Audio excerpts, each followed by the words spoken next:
I am back once again, guys, and thank you so much for your patience waiting this long.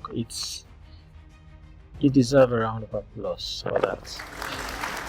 And I didn't just disappear for no reason. I am still into graphic design full time, so I didn't have the chance to do any video on this channel within those space of time, and I focused on training a very special student this period, and what she has been able to achieve, her growth rate has been really good. So it wasn't a total waste of time being away.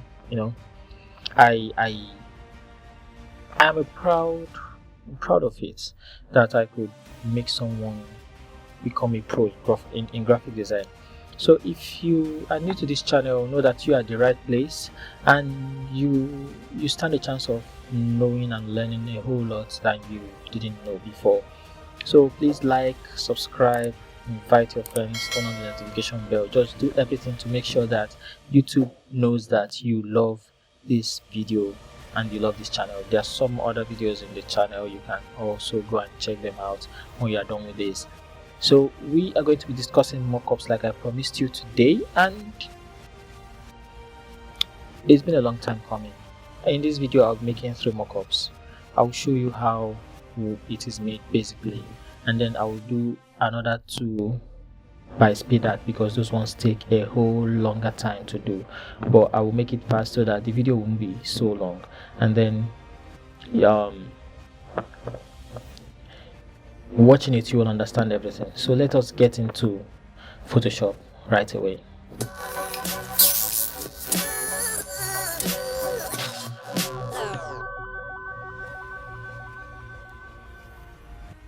We are here in Photoshop, and this is what we are going to be using. I will use this background that looks like a paper, and I will also use this logo, ticket float. If you watch the previous video, you know that I described 2 types of mockups, 2 types of smart objects, the one Photoshop created and the one you created yourself. So in this case, Photoshop created this smart object, and we have it as .png because the file extension of this smart object, or the file that this smart object was created from, is a PNG file. That's why it remains .png here. But when I right click and create my own, which is what I'm doing right away, it's going to change it to .psb file, and this is just Photoshop big.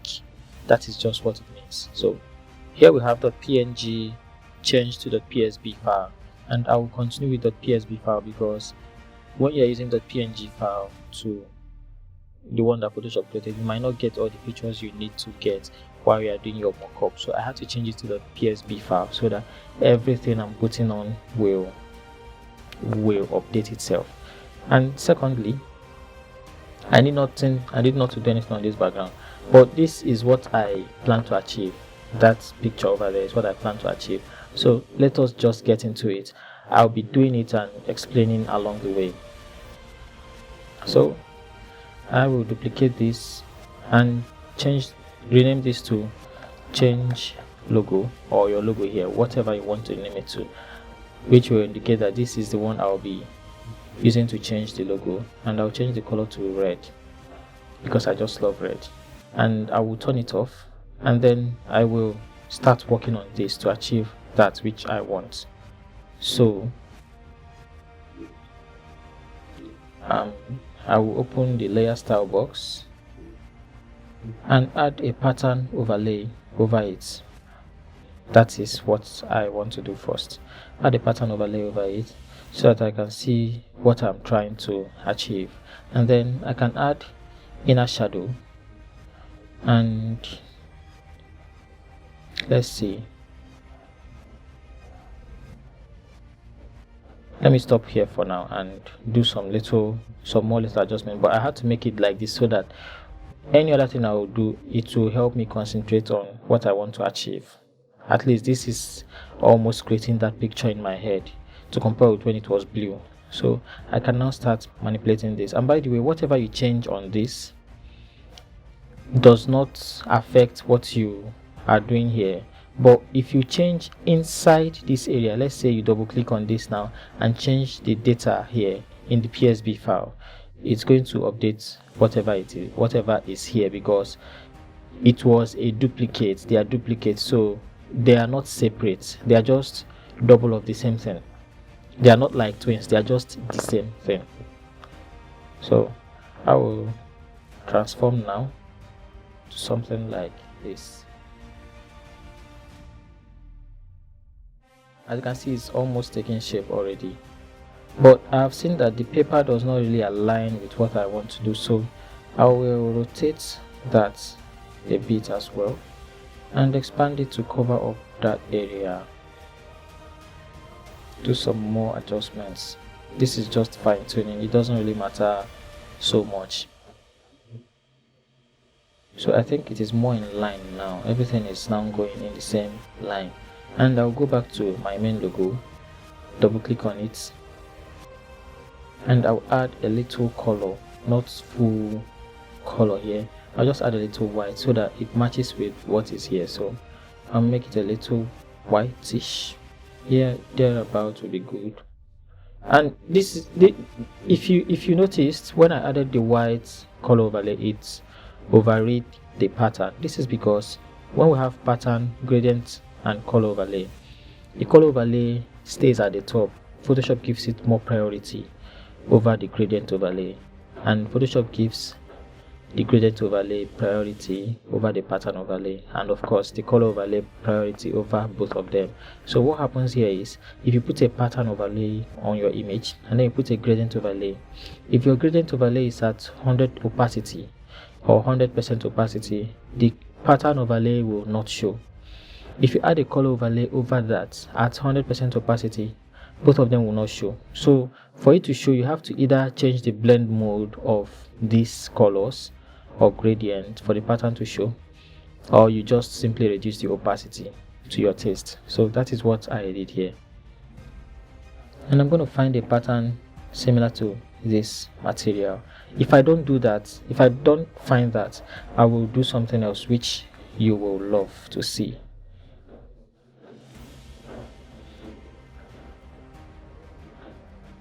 Oh no, I don't like this. Okay, while I wouldn't want that we waste so much time on what we are doing, I can simply turn off this right now and double this background. Moreover, let me change this to background.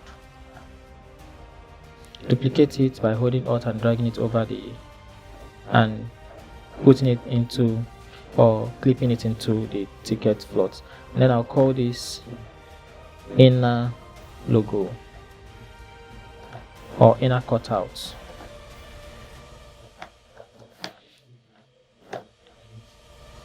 I will do nothing on this layer. I'll go back to this and I can now start adjusting my colors. So if I turn this off, I think I really like how it is looking. That means I don't need any color. So I will just delete everything here. So clear layer style, and it looks like we have nothing. Now I can double click and go to inner shadow. That is just all I need to add for now. Add some inner shadow there. Change the angle to fit. Just change the angle to fit. You can as well drag it over here so that it fits. Yes, this fits. Okay, 90 is okay.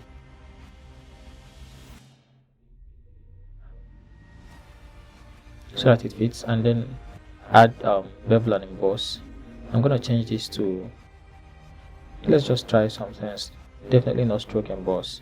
So I'm changing it to pillow emboss, so it will look like it was pressed into it. And back to our bevel and emboss.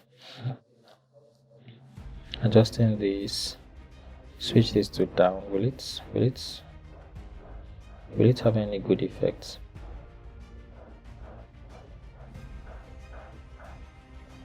No, up is better. Okay.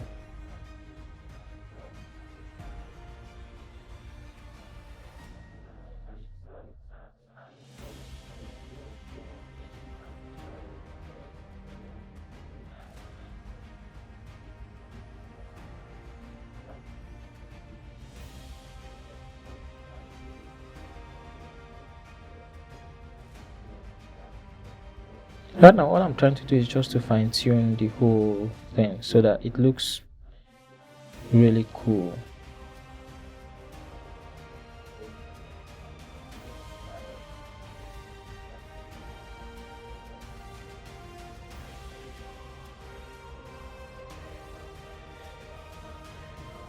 And here we are, back to where we started.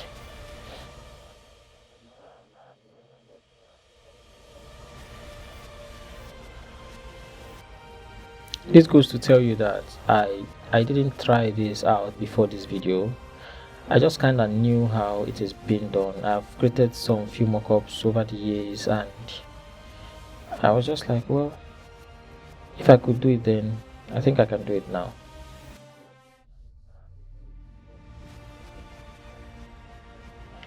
Yes, I think this is good enough. So as you can see, we have this. You can make it better by adjusting a few more things. From what I'm observing, I think the shadows are quite too much. So I'm going to go to the inner shadow and see if I can reduce the opacity and see if that would help. Okay, that's helped a little. Yes, that's helped a lot. That's helped a lot. So a very low opacity.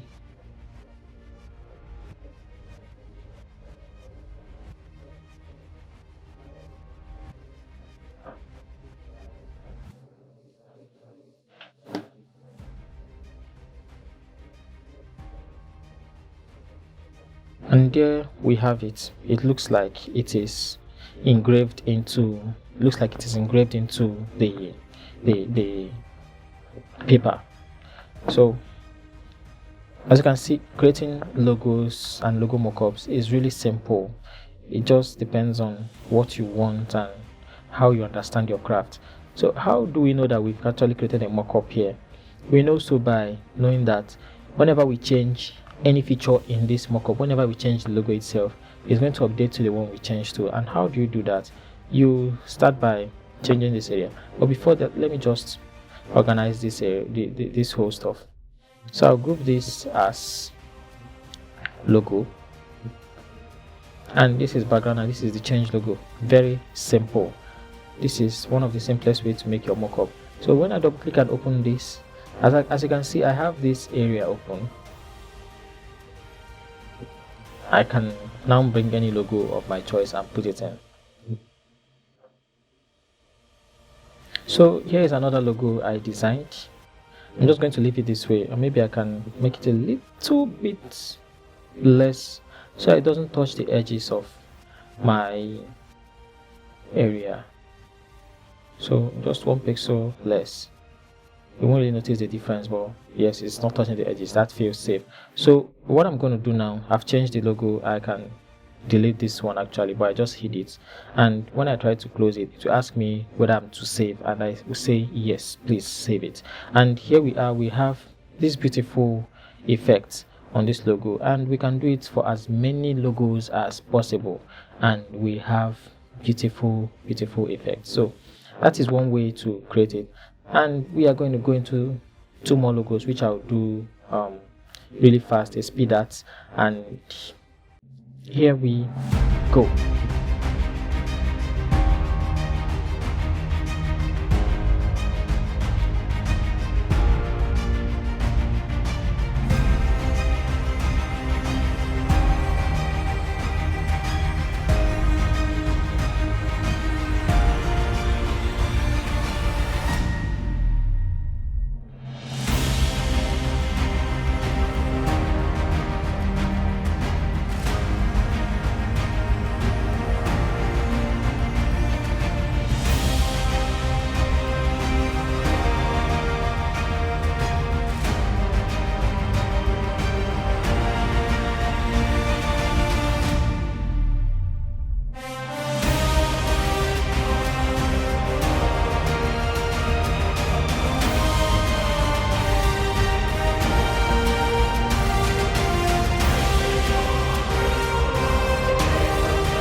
that simply brings us to the end of our video today, and we've been able to create these beautiful mockups. And I'm sure that with time, that when you practice more and with the understanding you have from watching this video, you'll be able to create your own mockups, create a flyer mockup, create a logo mockup, and even magazine or book mockups, just by using these simple steps to do them.